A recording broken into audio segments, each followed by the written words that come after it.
तुम्ही किती कष्ट करा पण तुम्हाला श्रीमंत होता येत नाही, कारण सिस्टमच तशी आहे. सगळे मिलेनियर बिलेनियर लोक काय करतात हे नेमकं समजून घ्या. तुम्ही नुसता अंग मेहनत करून श्रीमंत होऊच शकत नाही. वय वाढलं, बुद्धी वाढली, तुम्हाला बुद्धीनं पैसा कमवता आला पाहिजे. नेमकं सिस्टम काय ते तुम्हाला समजून घेता आलं पाहिजे. तुम्हाला अर्थशास्त्र कळलं पाहिजे. तुमचं आर्थिक साक्षरता, आर्थिक ज्ञान तुमचं वाढलं पाहिजे.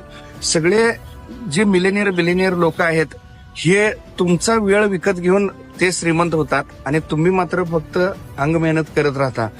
सगळ्यांना एकच कॉमन गोष्ट आहे बघा, 24 तास. कुणीही 25 तास घेऊन जन्माला आले नाही. तर या 24 तासामध्ये सगळे मिलेनियर हे हजारो लोक कामाला लावतात. म्हणजे ते 1000 दिवसाचं काम ते 1 दिवसात करत असतात. त्यामुळे मित्रांनो, नेमकं सिस्टम काय आहे लक्षात घ्या. सर्व श्रीमंतांना कमी व्याजानं पैसे मिळतात, तर गरिबांना ते जास्त व्याजानं मिळत असतात.